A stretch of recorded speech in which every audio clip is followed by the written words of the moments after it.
동양의 공자 선생님의 제자 맹자 선생님은 척은지심에 대해서 얘기했습니다. 척은지심이란 남을 불쌍하게 여기는 마음을 말합니다. 타인에 대한 깊은 관심과 사랑을 보여주는 것인데 남의 불행이나 고통을 안타까워한다는 거지. 예를 들면 중국에는 이 우물에 이 담이 없는데 그 우물을 향해서 어린 아기가 아무것도 모르고 이렇게 기어갈 때에 그 아이가 물에 빠져 죽게 되는데 그것을 보고 안타깝고 불쌍하게 여겨서 건져주는 그런 마음을 말합니다. 오늘 본문에도 이 척은지심에 대해서 나오고 있는데 그것을 예수님은 긍휼이다고 이렇게 표현하고 있습니다. 긍휼히 여기는 자는 복이 있나니 그들이 긍휼히 여김을 받을 것이며 이렇게 얘기하고 있는데 구약 성경에는 이 긍휼을 크게 두 단어로 얘기하고 있습니다. 첫 번째는 라함인데요. 슬픔, 애통을 가리키는 말입니다. 상대방의 입장을 깊이 이해하고 그 사람의 슬픔을 함께 느껴주는 것을 말하고 두 번째 단어는 헤세드인데요. 이 단어는 하나님의 대표적인 속성을 말합니다. 인애, 사랑하고 사람을 사랑하고 자비하고 은혜를 베푸는 속성을 말하는데 하늘의 하나님께서 이 땅에 죄인들을 불쌍히 여기시고 에베소서 2장에 나오는 그 큰 긍휼로 인해서 하나님 자신이 이 땅에 오셔서 자기의 생명까지 주어서 이 죄인들을 구원하는 그 긍휼을 헤세드라고 표현한다는 것입니다. 이 헤세드는 상대방의 고통을 이해할 뿐만 아니라 그 사람을 돕기 위해서 구체적으로 사랑의 실천을 하는 것을 말합니다. 오늘 본문에 나오는 이 긍휼은 헬라어로 엘레오스인데 불쌍하게 여겨 돌보아준다. 불쌍한 사람을 봤을 때 애간장이 녹는다. 그 사람을 깊이 이해하고 공감하고 위로해 주려는 마음가짐인데 거기서 끝나는 것이 아니고 이 사람의 필요를 구체적으로 실천적으로 도와주는 사랑의 실천을 말합니다. 그래서 이 긍휼의 마음은 바로 예수님의 마음인데 예수님의 마음으로 가난하고 불쌍한 이 약자들을 바라보고 구체적으로 실천적으로 그 사람을 도와주는 것을 말합니다. 이 팔복이 주로 하나님과의 관계에서 오는 복, 내면의 복을 가르치고 있습니다.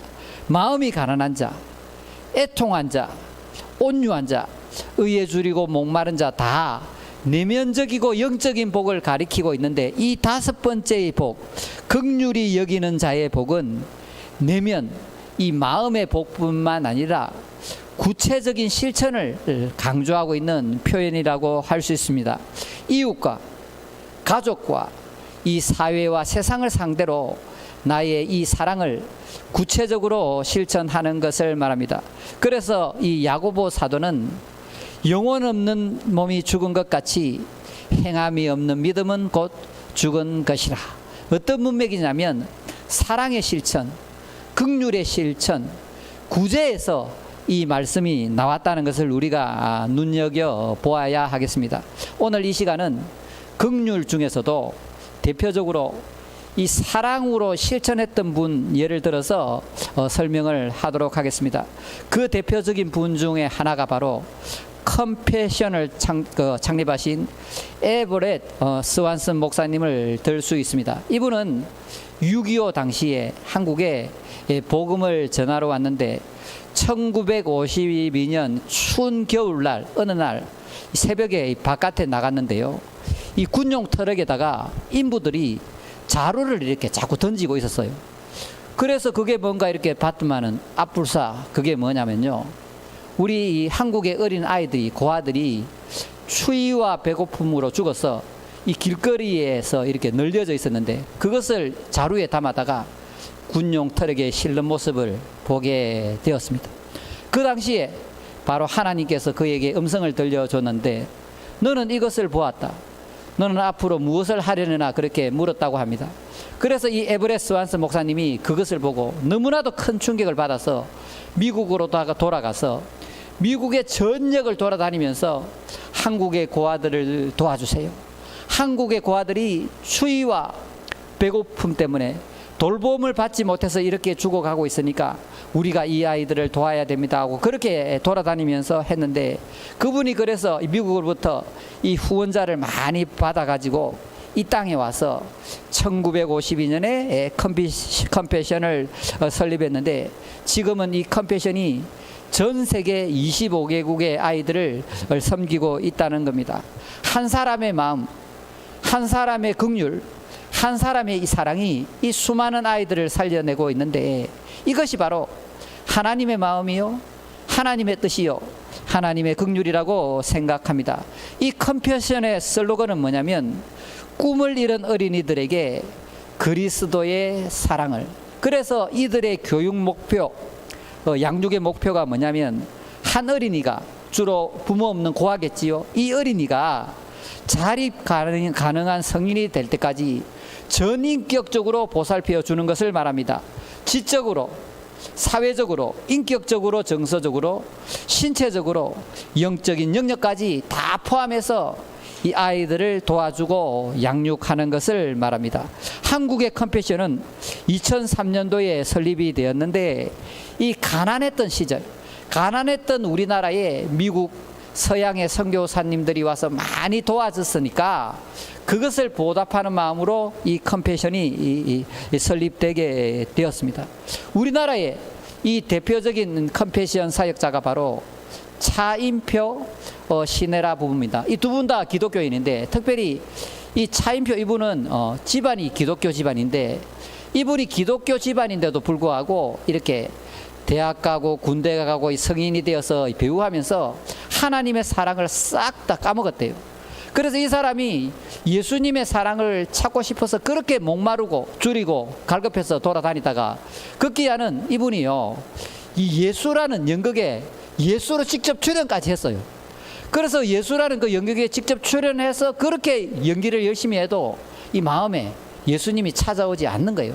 그래서 이 사람이 너무나도 힘들고 괴로운 그런 시간을 보내고 있었는데, 한 번은 이 시네라라는 분이 이 컴패션에 참석해서 은혜를 많이 받고 이 동남아로 이제 선교를 가려고 계획을 하고 있었대요. 그런데 이제 일정이 이렇게 저렇게 돼서 시네라 씨가 동남아 선교를 못 가게 되고, 대신 남편 차인표 씨를 보내게 되었는데 너무나도 가기 싫어하더래요. 그래서 안 가려고 하는 이 사람에게 억지로 그렇게 잘 이렇게 구슬려 갖고 보냈는데요. 이 차인표 씨가 동남아에 가서 어린 아이들을 만났는데, 그 한 어린아이의 눈빛, 그 한 어린아이의 얼굴을 통해서 예수님을 다시 만나게 됐지요. 할렐루야. 그 예수님이 엉뚱한 데 있는 곳이 아니라 그 불쌍하고 가난하고 아프고 아무 도움 없이 버려져 있는 그 아이의 눈빛, 그 아이의 얼굴 속에 예수님이 있었다는 겁니다. 그래서 이분이 돌아와서 이제 컴패션 사역에 목숨을 걸고 우리 교회나 세상으로 다니면서 컴패션을 통해서 아이들을 살리자고 그렇게 사역을 하고 계신데, 한 번은 이분이 어디에 출연했냐면 TV에 힐링 캠프라는 이 TV에 출연했는데, 그때 이 분이 어떤 분을 소개했냐면 성남시에 사는 김정하 목사님을 소개했습니다. 이분은 어떤 목사님이냐면 성남시에서 2층에서 개척교회 하는 목사님이었는데, 가난한 목사님이지요. 근데 이 목사님은 좀 엉뚱하게도 우리 동네 사는 사람 중에 배고픈 사람은 없어야 되겠다, 굶어 죽어가는 사람은 없어야 되겠다 싶어서 없는 돈에다가 그 밑에 1층에다가 쌀독을 갖다 놨어요. 그래서 밤에 아무든지 쌀이 없는 사람은 퍼가라고 이렇게 쌀독을 갖다 놓고 그렇게 사역을 하셨는데, 한 번은 이 목사님이 이 대전에 컴패션 집회를 참석했어요. 그래갖고 거기 컴패션 집회에 참석해서 너무나도 은혜를 많이 받은 거지요. 나도 불쌍하고 어려운 해외 아이들을 돕고 싶은데 개척교회 하는 목사님이 무슨 돈이 있겠습니까? 그래서 자기가 기도하고 고민하던 차에 하나님께서 은혜를 베풀어 주신 모양이에요. 그래서 이 목사님이 뭘 했냐면 그 개척교회 1층으로 내려가서 구두 닦았습니다. 구두를 열심히 닦아서 세계의 불쌍한 아이들, 동남아 아이들에게 7명의 아이들에게 학비를 보내고 그 다음에 생활비를 보내주었던 거지. 그렇게 해서 사역을 열심히 하고 기쁨과 소망이 넘쳐서 아이들이 돕는 것이 얼마나 행복했겠습니까? 그렇게 하고 있다가요, 루 게릭병에 걸렸습니다. 루 게릭병이 뭐냐면 이 야구 선수 루 게릭이 걸려서 알려진 병인데요. 뭐냐면 이 근육이 마비되는 병입니다. 그래서 루 게릭병에 걸려서 병상에 눕게 되었는데, 이 루 게릭병에 걸린 이 목사님이 자기 병은 걱정도 안 하고, 내가 여기 누워 있으면 지금 이 동남아 7 아이들이 배우지도 못하고 굶어 죽을지도 모르는데 내가 여기 누워 있는 것이 너무나도 마음 아프다. 내 한 목숨 죽는 것은 상관이 없는데 이 아이들을 도와야 되는데 어떻게 할까 고민하고 있으니까 사모님이 교회로 돌아가서 그 바쁘고 병간호하고 그렇게 교회 성도들 챙겨야 되는데 그 바쁜 와중에 그 사모님께서 구두를 열심히 닦아서 7명의 아이들을 계속해서 돕는다는 것이 차인표하고 힐링 캠프에 그때 같이 나왔었습니다. 제가 이걸 보고 너무나도 큰 은혜를 받았는데, 지금 이 목사님이 이 돌아가시기 전에 그랬다고 그래요. 나는 지금 이 루게릭 병에 걸려서 너무나도 행복하다, 너무나도 좋다, 그렇게 병상에서 얘기했는데 왜 그러냐 물어보니까 이 차인표 힐링 캠프를 통해서 그 루게릭병 걸린 이 목사님의 얘기가 우리나라에 이렇게 또 방송되고 유튜브를 통해서 전 세계에 나갔는데, 루게릭병에 걸린 환자하고 루게릭병에 걸린 그 가족들이, 환자 가족들이 이 김정아 목사님의 이 감동스러운 얘기를 보고 주님께로 돌아온대요. 할렐루야. 그렇게 해서 이 김정아 목사님께서 이렇게 얘기하셨더라고요. 어떤 얘기를 했냐면, 나는 10번이라도 죽을 수 있다. 나를 통해서 예수님을 모르는 사람들이 돌아올 수만 있다면 나는 10번이라도 이 목숨을 드릴 수 있다고 그렇게 얘기하더라고요. 제가 이걸 보고요, 너무나도 감동을 받았는데, 저는 옛날에요, 설교 잘하는 목사, 능력 있는 목사, 뭐 내 이름이 나는 목사, 전 세계를 다니면서 월드비전 하면서 사실은 지살되고 싶은 거지요. 그런 허황된 꿈을 꾸고 있었는데요, 이 목사님 얘기를 10년 전에 듣고요, 제가 회개했습니다. 정신 차려야지. 네, 그렇게 저도 이분을 통해서 큰 은혜를 받았는데, 저희 아버지도 긍휼 사역, 사랑의 실천을 통해서 은혜를 받고 회심을 했는데, 우리 아버지가 기독교를 그렇게 욕하고 핍박했습니다. 어릴 때 교회에서 종을 치면요, 저 사기꾼들이 돈 갖고 오라고 종친다 이렇게 했었습니다. 우리 어머니 교회 다니는 것을 그렇게도 핍박하고 그렇게 했는데, 그런 아버지가 어떻게 예수님을 만나게 됐냐면, 우리 아버지가 이제 조선일보를 보거든요. 조선일보 기사를 보고 회심을 한 건데요, 나이 70 넘어서 회심했다고. 기적적인 일이지요. 뭐냐면 오스트리아에 있는 간호사 수녀 두 분이 19의 나이로 우리나라에 왔습니다. 그래서 이분들이 어디 갔냐면 소록도 나병 환자촌에 가서요, 43년 동안 그 나병 환자들을 사랑으로 섬겼습니다. 그래서 이것을 조선일보 기자가 알게 되어서 이름이라도 알고 싶어서 취재를 하러 갔는데, 이분들이 이름도 없이 빚도 없이 자기들이 한 행동이 부끄럽다면서 기자가 온다는 소식을 듣고 재빨리 보따리를 챙겨서 그냥 오스트리아로 돌아가셨다는 거예요. 평생 43년 동안 나병 환자들을 섬겼는데, 목숨 걸고 섬겼는데, 자기 이름이 요만큼이라도 날까봐 그것을 드러내기 싫어서 43년 전에 갖고 왔던 보따리 하나 딱 가져왔는데, 그거 들고 이 두 분이 그대로 돌아가셨는데, 이 이후에 이분의 이름을 찾아낸 거지요. 그래서 오스트리아에까지 가서 취재를 하고 그랬더라고요. 그 이름이 뭐냐면 마리안느와 마가렛이더라고요. 그래서 이게 이제 조선일보 기사에 나게 되니까 우리 아버지가 평생을 예수를 핍박했습니다. 교회를 핍박하고, 우리 아버지의 가치관은 뭐냐면, 이 사람은 이 철학자 홉즈가 얘기한 대로 만인에 대한 만인의 투쟁이다. 인간은 이기적이고 개인적이고 자기중심적이고 정욕적이고 마귀적이기 때문에 집 밖에 모른다. 인간은 그렇는데 어떻게든 지잘 되려고 몸부림치는데 70년 동안 인간을 그렇게 바라봤다니까요. 그런데 이 두 분, 마리안느와 이 마가렛이라는 분이 서양인인데 그 꽃다운 나이 19살에 우리나라에 와서 43년 동안 나병 환자들을 섬겼고, 그것도 모자라서 그 이름 한번 알자고 취재를 가니까 자기 이름도 빚도 없이 아무것도 남기지 않고 고국으로 돌아갔다는 그 얘기를 듣고 우리 아버지가 정말 예수가 살아 계시구나.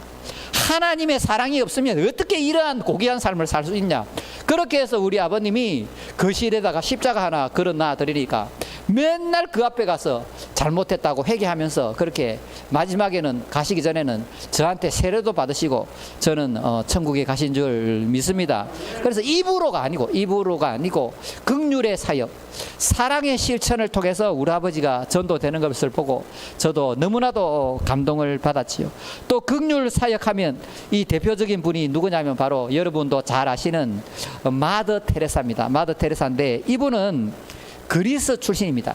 자기 아버지가 굉장한 부유한 사업가였거든요. 근데 아마도 이분이 아마 암살을 당해서 돌아가신 것 같아요. 그런데 이분이 이제 어릴 적에 수녀가 되고 싶다는 서원을 했는데 18살에 아일랜드의 로레타 수녀원에 들어가서 수녀가 되었습니다. 그래서 머리가 똑똑한 분이 되니까 수녀가 되어서 이 아이들을 가르치고 수녀들을 가르치는 이 교사 사역을 이렇게 쭉 하다가 1946년에 하나님의 음성을 듣게 됩니다. 너는 인도로 가서 가난하고 불쌍하고 소외된 사람을 도와라는 음성을 듣고 이분이 1948년에 여자 혼자 몸인데 혈혈단신으로 인도의 콜코다라는 그 지역에 가서 사역을 합니다. 그런데 거기 가보니까 오랜 동안 영국의 식민지 생활을 했고 또한 전쟁으로 인해서 사람들의 마음이 혼돈하고 공허하고 무질서하고 이 소망이라고는 찾아볼 수 없는 그런 동네였습니다. 거기서 최고 가난한 동네에 가서 사역을 하게 되니까 이 인도 사람들이 의심하고 핍박하고 욕하고 막 그랬는데 그래도 굴하지 않고 거기서 열심히 아이들을 섬기게 되었습니다. 거기서 자기는 수녀복을 벗어버리고 인도 사람들이 입는 옷 중에 가장 가난한 사람들이 입는 옷을 사리라 그러거든요. 그 사리 옷을 입고 샌들 하나 신고 슬리퍼 하나 신고 일평생 그렇게 가난하고 어린 아이들을 돕고 불쌍한 사람들을 도왔는데 1950년도에 사랑의 선교회, 이 자비 선교회 수녀회를 만들어서 인도의 콜코다의 이 가난한 지역을 섬기게 되니까 이 소문이 점점 나게 된 겁니다. 나게 되어서 이 전 세계에 있는 부유한 사업가들이 잘 나가는 사람들이 이 테레사 수녀에게 헌금을 보내준 거지요. 후원을 한 거지요. 후에는 이 캐톨릭 교회 교황까지도 이 테레사 수녀님에게 후원을 했다고 그러는데 이분이 1979년도에 노벨 평화상을 탔습니다. 노벨 평화상을 탄 후에도 그것을 다 팔아갖고 가난하고 소외되고 병든 사람들을 위해서 다 사용했고 1999년도에 죽게 되었는데 인도에서 국장으로 나라장으로 이분의 장례를 치루어 주었고 캐톨릭 교회는 테레사 수녀가 돌아가신 후에 이 성인으로 초대했습니다. 이분이 살아계실 때 이런 말을 했습니다. 허리를 굽혀 섬기는 자는 위를 보지 않는다. 다시 한 번 더 읽어드리겠습니다. 허리를 굽혀 섬기는 자는 위를 보지 않는다. 참다운 섬김, 참다운 긍휼, 참다운 사랑의 실천으로 지금도 우리 마음에 살아서 많은 사람들에게 감동을 주고 은혜를 주고 생명을 살리고 있다는 거죠. 이분 못지않게 귀한 분이 있는데요. 여러분 잘 아시는 이태석 신부입니다. 여러분 돌아가시거든 유튜브를 통해서 울지마 톤즈라는 우리나라 다큐멘터리를 꼭 한번 보시기 바랍니다. 이분은 1962년도에 부산에서 출생했습니다. 이분은 공부를 잘했기 때문에 요 옆에 김해에 인제대학에서 의대를 졸업했는데 2001년에 사제 신부로 안수를 받고 그해 11월에 아프리카 수단의 톤즈로 의료 선교를 떠났습니다. 그곳에 가보니까 오랜 내전으로 인해서 이게요 아무런 소망이 없는 나라입니다. 그래서 도저히 이 사람들이 살 길이 막막한 거예요. 콜레라, 장티푸스, 말라리아, 나병 환자들 이런 사람 상대로 진료를 했고 흑담과 지풀로 병원을 만들어서 그 안에서 진료하면서 사셨고 또 그 오지에 다니면서 언제 죽을지도 모르는데 그 오지를 다니면서 선교하면서 진료하면서 이분이 보니까 이 사람들이 병에 걸리는 원인을 찾아보니까 물이 없는 거예요. 물이 있더라도 오염이 되어 있으니까 깨끗한 물 파기 위해서 운물 파기 운동도 했고, 아이들을 데려다가 공부를 가르쳐 주었고, 농경지를 개발해서 농사가 되도록 식량을 보급하도록 했고, 또 이 아이들이 하고 이 주민들이 상처가 너무 많으니까 이 사람들을 돕기 위해서 음악을 가르쳐 줬습니다. 음악을 가르쳐 주고 이렇게 하면서 이 브라스 밴드라는 밴드까지 만들어서 그 나라를 돌아다니면서 음악을 통해서 치유하고, 아마 이분들이 우리나라에도 왔을 건데요. 그런데 중요한 것은 이 아이들을 돌보고 선교 사역한다고 자기 자신은 정작 그러니까 몸을 안 돌본 거지요. 이분이 2008년에 한국의 브라스 밴드를 데리고 아마 그때 공연을 온 모양인데, 제가 오래돼서 기억이 좀 아리까리한데, 자 왔는데 이제 신체 검사를 해보니까 대장암 사기 진짜 자기 몸은 안 돌본 거지요. 여러분, 깨끗한 물을 먹지 않거나 야채를 먹지 않으면 대장암에 걸립니다. 그래서 야채를 드셔야 돼요. 깨끗한 물을 먹지 않고 야채를 먹지 못했기 때문에, 아프리카에서 못했기 때문에 이 대장암에 걸렸는데, 그래서 이분이요 2010년도 나이 48세에 아까운 나이로 그렇게 돌아가셨습니다. 2009년도에는 이분을 한국과 미국에서 자랑스러운 의사라고 수상까지 했는데요. 그런데 이분이 죽고 나온 후에 놀라운 역사가 일어났습니다. 하늘에 밀이 떨어져 죽지 아니하면 그대로 있고 죽으면 많은 열매를 맺는다고 예수님 말씀하셨는데, 이분이 돌아가신 후에 우리나라의 의대를 나온 사람들, 잘 나가는 사람들이지요. 이분들이 잘 먹고 잘 살고 평탄하게 살고 대우받고 살 수 있는데 그거 다 포기하고 아프리카로, 동남아로 자원해서 많은 사람들이 선교를 떠나서 지금도 그 사람들 병을 고쳐주고 식량을 생산하는 것을 도와주고 복음을 전해서 생명을 살리는 그러한 일을 하고 있다는 것이 놀라운 하나님의 은혜라는 것입니다. 개신교에도 의사 중에 너무나도 유명한 분이 있는데, 그분의 이름이 바로 장기려 박사입니다. 우리 장기려 박사님이 너무나도 저평가되어 있는데, 왜 그랬냐면 이 장기려 박사님이 북한에서 왔기 때문에 빨갱이다, 좌파다고 생각했기 때문에 지금 잘못 알려져 있지만, 이 장기려 박사님이 슈바이처 못지않게 이 중요한 분이거든요. 요번이 아니고 우리 몇 년 전에 선교극단 정인에서 이 장기려 박사님의 일대기를 그린 길이라는 공연을 했지 않습니까? 다음에도 또 할 건데, 또 여기 와서 할지도 모르는데 한 분도 빠짐없이 이 장기려 박사님의 길이라는 공연을 보시기를 바랍니다. 이분은 평안북도 용천 출신인데, 어릴 시절에 친구가 가지고 있던 팽이 있잖아요. 그거를 훔쳤습니다. 그래서 양심에 찔려갖고 교회 가서 회개하고 예수님을 만나게 되었는데, 이분의 아버지가 기독교인이었습니다. 그래서 어려서부터 이 성경을 알려줬다고 그래요. 가르쳐 줬는데요. 이 장기려 박사님이 학교도 기독교 학교를 다니다가 이제 의과대학에 갔습니다. 의과대학에 갔다가 공부를 잘하니까 이제 더 공부를 해서 의과의 의학 박사가 되었어요. 그 당시만 해도 우리나라의 의학 박사가 10명밖에 안 됐대요. 그래서 의학 대학원에 이제 대학에 총장을 시키려고 했습니다. 그런데 이 장기려 박사님은 그걸 뿌리친 거래요. 내가 잘 먹고 잘 살고 평탄하고 대우받고 그러한 삶을 살려고 의사가 된 게 아니고, 그 당시만 해도 우리나라에 병원이 없었기 때문에 의사 얼굴 한 번 못 보고 죽는 사람이 굉장히 많았다고 그래요.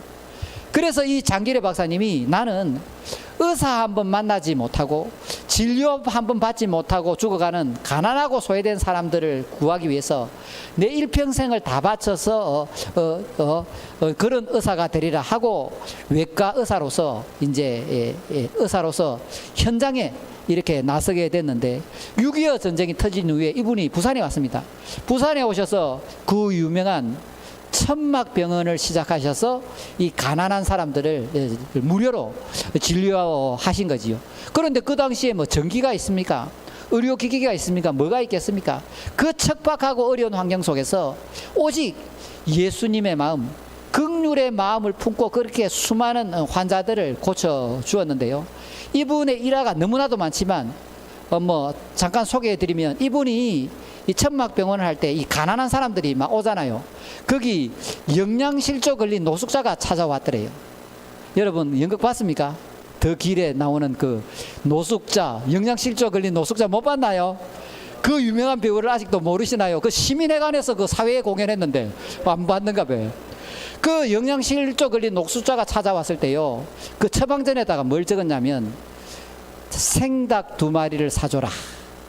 병원 돈으로 생닭 2마리를 사줘라. 왜? 이 노숙자는 먹어야 되기 때문에 생닭 2마리를 사줘라 해서 그 생닭 2마리를 사줘라는 처방전을 주었다고 그래요. 그러면 간호사가 그 처방전을 받아서 그 사람에게 생닭 2마리 값을 줬다고 그러지요. 가난하고 소외되고 약한 사람들, 병든 사람들이 돈이 없으니까 병원에 오면요, 무료로 진료해주고, 병원비 때문에 고민하는 사람이 있으면 뒷문 열어서 도망가라고 그렇게 보내주고, 그렇게 귀한 일을 많이 하는 그런 불이었다는 거지. 이 장기려 박사님은, 장기려 의사님은 북한에서 김일성 장군 이 맹장염을 수술했다는 얘기도 있어요. 하고 우리나라 최초로 간암 환자 이 간 절제 수술도 한 분이고, 무엇보다 중요한 것이 뭐냐면 이분이 우리 부산에 있는 23개 교회 목사님하고 연합해서 청십자 의료보험을 만들었어요. 전 세계에서 가장 의료보험이 잘 된 나라가 어딜까요? 우리나라입니다. 이걸 누가 시작했냐면 이 장기려 박사님이 23명의 교회 목사님과 교회와 함께 청십자 의료보험을 만들어서 가난하고 소외되고 병든 자를 고치기 시작했는데, 치유하는 사역을 하셨는데, 그것이 모태가 되어서 10년 후에 1968년도에 박정희 대통령께서 이 우리나라에 의료보험을 만든 거지요. 사랑하는 여러분, 박정희 대통령이 독재하고 사람 좀 죽이고 잘못한 거 많습니다. 하지만 잘한 게 훨씬 많아요. 이 나라가 이만큼 사는 밑거름을 그분이 낳았다니까요. 이 의료보험, 고속도로, 이 경제발전, 이게요, 그 박정희 그분 없었으면 안 되는 거예요. 나는 우파도 아니고 좌파도 아니고 중도파도 아닌데요, 동남아나 저기 이 중미 남미를 보세요. 우리나라 그때 북한보다 못 살았어요. 우리 젊은 분들은 잘 모르지요. 남미에 16시간 18시간 일해도 지금 가난하잖아요. 지도자를 못 만났기 때문이에요. 그분이 독재하고 좀 잘못한 것도 많지만 나라를 이만큼 5천년에 하나 있는 우리나라의 지도자였어요. 이분이 의료보험을 이렇게 닦아놨는데, 지금 우리 정부가 코로나 방역을 잘해요. 잘하지만 왜 잘하느냐면 밑거름이 있는 거예요. 우리나라는 의료보험이 잘 돼 있기 때문에 미국이나 동남아처럼 가난하고 소외된 사람도 언제든지 코로나 방역 검사 참여할 수 있기 때문에 우리나라가 이만큼 버텨내는 거예요. 맞습니까? 그러니까 이 장기려 박사님 한 분의 희생, 그 사랑이 지금 대한민국을 지금 살려내는 그런 역사에 지금도 쓰임 받는다는 것을 여러분에게 지금 알려주고 있는 거예요. 이분은 평생 복음봉영은 옥탑방에 살았습니다. 북한에 사랑하는 처하고 자식이 4명이나 거기 있었는데요, 못 만났습니다. 그래서 이 장기려 박사님이 좋은 일을 많이 하니까 정부에서 특별히 이산가족 상봉할 때 먼저 해주겠다고 했어요. 그런데 싫다고 그랬어요. 내가 먼저 특권을 내어서 그 사람들을 만나게 되면 나 말고 다른 사람들이 못 만나게 되지 않냐. 나도 공정하게 추첨해서 만나겠다. 그렇게 2번이나 정부에서 만나라고 해줬는데도 안 만났어요. 결국 살아생전에 그 사랑하는 아내와 가족들을 보지 못하고 돌아가셨어요. 데리고 온 둘째 아들이 하나 있었는데, 이 둘째 아들이 어머니를 만나는 모습이 그 유튜브에 지금 다 나와요. 보면요, 너무나도 감동스럽다니까요. 이분은 일평생 무소유로 살았어요. 그 복음병은 옥탑방에서 아무것도 없이 그렇게 가난하게 살고, 자기가 가지고 있는 능력과 재능과 재물을 모두 가난한 사람, 소외된 사람, 아픈 사람을 위해서 그렇게 다 헌신하고 이렇게 살았는데, 이분이 1989년도에 인터뷰하는 걸 제가 봤어요.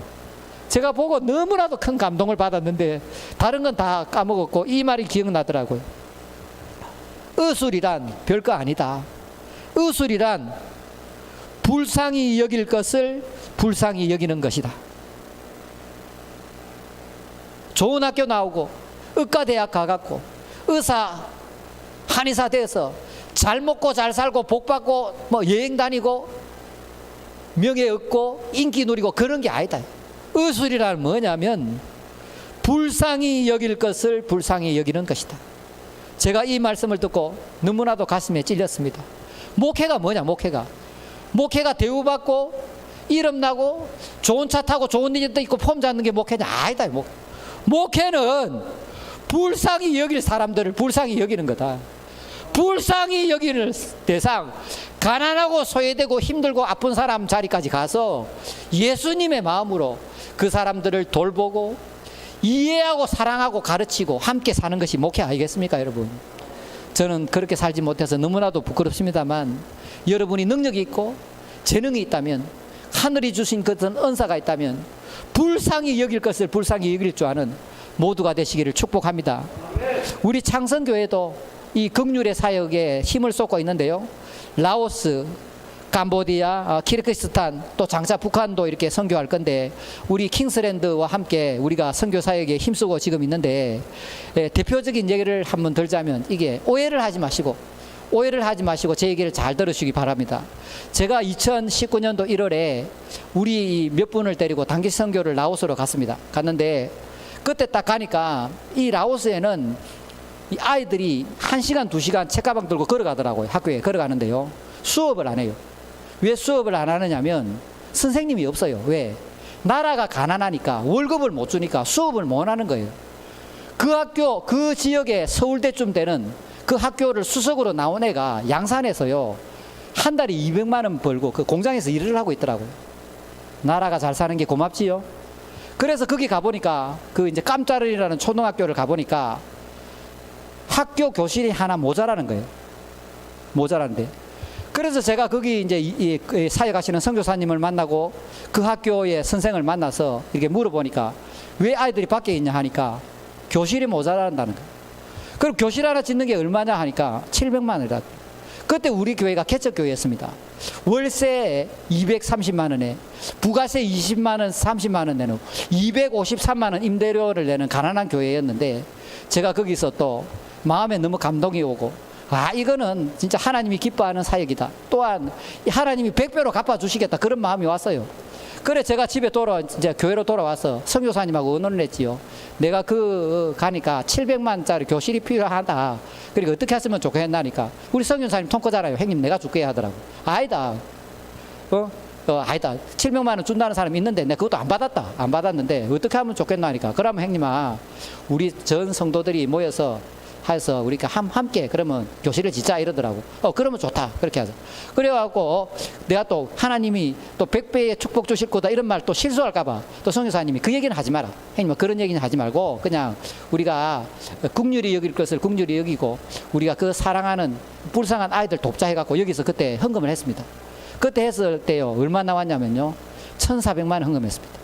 우리 그때 어른 선교회도 20명도 안 됐다고요. 그런데 자원하는 마음으로, 긍휼히 여기는 마음으로 1,400만 원 헌금해서 700만 원 교회 짓는데 보내드리고, 또 그 학용품도 필요하고 책상도 필요하고 아이들 빵 먹는 거 필요하고 하잖아요. 그래갖고 우리가 나머지 돈을 또 몇백만 원 보내고 지금도 계속 보내고 있습니다. 그렇게 해서 그 아이들을 돕고 있는데, 나중에 사연지진을 연말에 가면 보여드리겠는데, 그 아이들이 그 안에서 공부하고 뛰놀고 즐겁게 웃고 우리가 보내준 그 학용품으로 공부하고, 또 일주일에 한 번씩 우리 선교사님이 가서 우리가 매달 보내는 그 돈으로 빵 먹고 과자 먹고 우유 먹고 하는 그 행복한 모습을 볼 때마다 마음이 너무 그렇게 감동스러운 거죠. 그 일이 있은 후에 2019년도 1월 달에 그랬는데, 그 다음 해에 2020년 5월에 하나님께서 우리에게 은혜를 주셔서 지금 현재 시가 7억이 되는 이 교회를 우리에게 주셨습니다. 할렐루야. 물론 여러분이 많이 헌신하셨고, 또한 거기 또 은행 융자는 있지만 일단 가치가 그렇다는 겁니다. 가치 그렇다는 겁니다. 하나님께서 우리에게 100배의 은혜를 베풀어 주셔서 긍휼히 여기는 자는 복이 있나니 긍휼히 여김을 받는다는 그 말씀 그대로 우리 이 아름답고 정말 이 또 시설 좋고 깨끗한 교회를 우리에게 주신 줄 믿습니다. 그러므로 사랑하는 여러분, 여러분이 일평생 살아가면서 이 긍휼의 사역을 힘을 써야 되는데요, 사랑의 실천 이걸 잊어버리면 안 돼요. 여러분이 이 하늘로부터 능력을 받았습니까? 은사를 받았습니까? 돈을 잘 법니까? 인물이 좋습니까?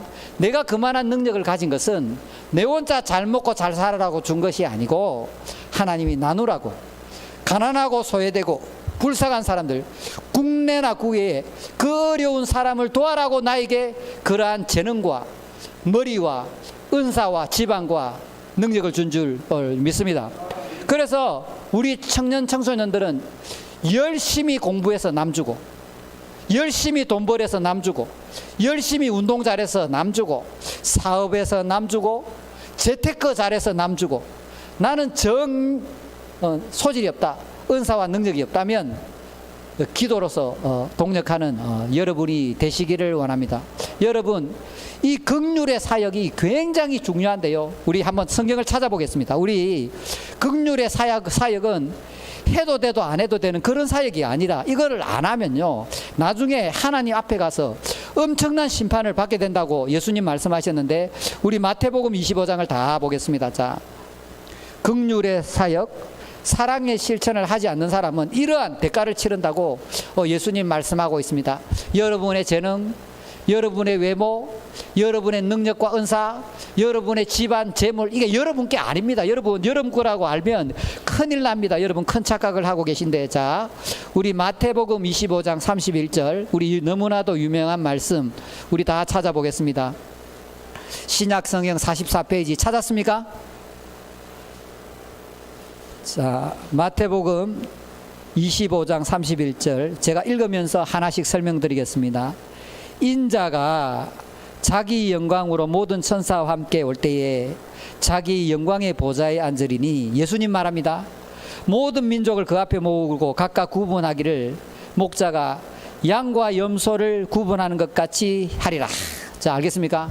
예수님이 이 땅에 재림하시면 양이 있고 염소가 있는 겁니다. 있는데, 자, 양은 그 오른편에, 염소는 우편에, 이제 좌편에 갈라놓는데, 자, 그때에 임금이 그 오른편에 있는 자들에게 이르시되, 내 아버지께 복을 받은 자들이여, 나와 창세로부터 너희를 위하여 예비된 나라를 상속받으라.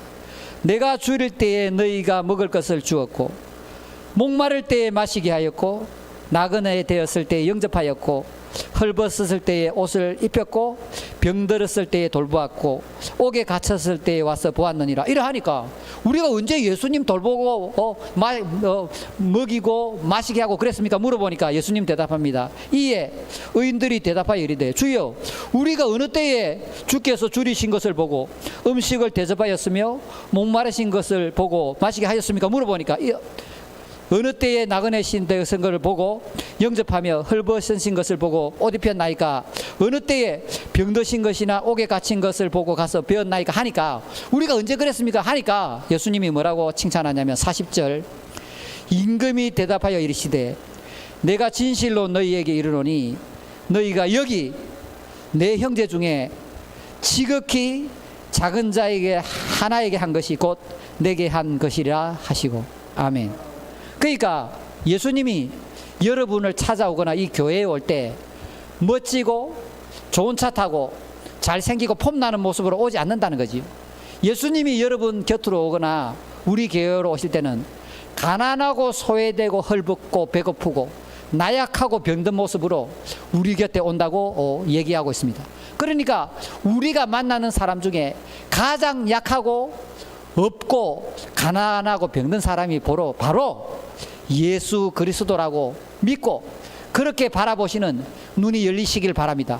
그 사람을 먹이고 입히고 대우하고 섬겼던 사람은 하나님 우편에서 그 나라를 상속받고 영원토록 기쁘고 즐거운 그런 삶을 살아가게 되지만, 반대로 자, 우리 40절, 임금이 대답하여 이르시되, 내가 진실로 너희에게 41절, 또 왼편에 있는 자들에게 이르시되, 저주를 받은 자들아, 나를 떠나 마귀와 그 사자들을 위하여 예비된 영원한 불에 들어가라. 내가 줄일 때에 너희가 먹을 것을 주지 아니하였고, 목마를 때에 마시게 하지 아니하였고, 나그네 되었을 때 영접하지 아니하였고, 헐벗었을 때에 옷 입히지 아니하였고, 병들 때와 옥에 갇혔을 때에 돌보지 아니하였느니라 하시니, 맞습니까? 가난하고 소외되고 아프고 병든 자를 외면했습니다.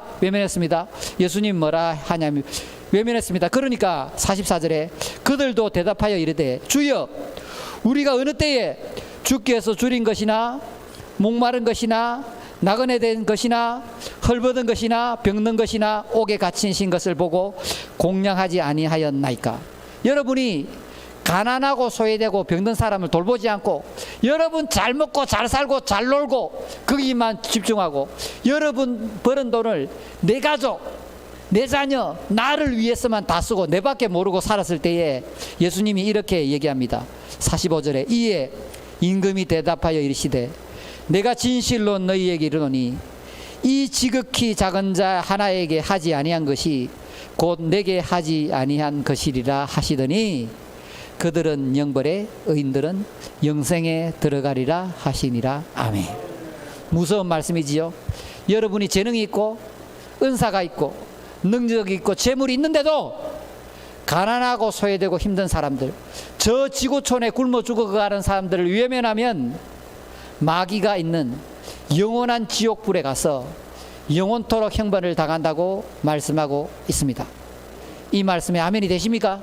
그러므로 내가 가진 이 재능과 은사와 재물과 능력이 내 것이 아니라는 걸 잘 알고 나중에 예수님 만나가서 회개를 합니다.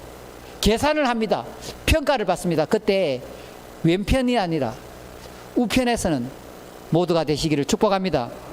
마지막으로 한 말씀 드리면, 이 세상에는 세 가지 부류의 사람이 있습니다. 첫 번째는 거미 같은 인간이 있는데요, 자기는 노력도 하지 않으면서 다른 사람들 것을 자꾸 뺏고 착취하고 이래서 호의호식하면서 잘 사는 이런 나쁜 놈들이 있습니다. 거미 같은 인간입니다. 두 번째는 개미 같은 사람들이 있습니다. 개미 같은 사람들은 열심히 일을 합니다. 자기가 가진 재능과 은사, 능력이나 재물을 갖고 열심히 돈 벌고 해서 돈을 모으지만 오직 자기를 위해서, 자기 가족을 위해서, 자기 새끼, 자기 자식밖에 모르는 겁니다. 그 돈을 벌어서 오직 자기를 위해서만 살아가는 사람들이 있고, 마지막 세 번째는 꿀벌 같은 사람이 있습니다.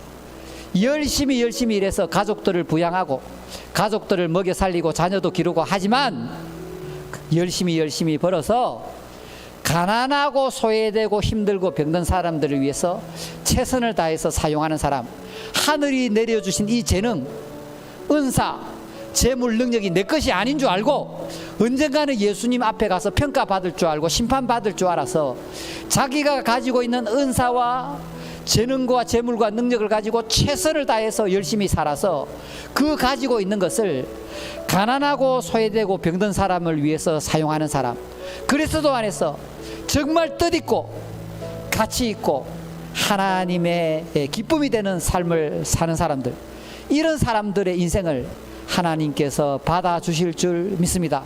오늘 세 가지 부류의 인간에 대해서 얘기했는데, 우리 교회는 꿀벌 같은 사람, 그리스도 안에서 정말 가치 있고 뜻 있고 소외되고 가난하고 힘든 사람들을 위해서 내 생명까지도 드릴 수 있는 그런 긍휼히 여길 수 있는, 사랑을 실천할 수 있는 그런 지체들이 다 되기를 주님의 이름으로 축복합니다.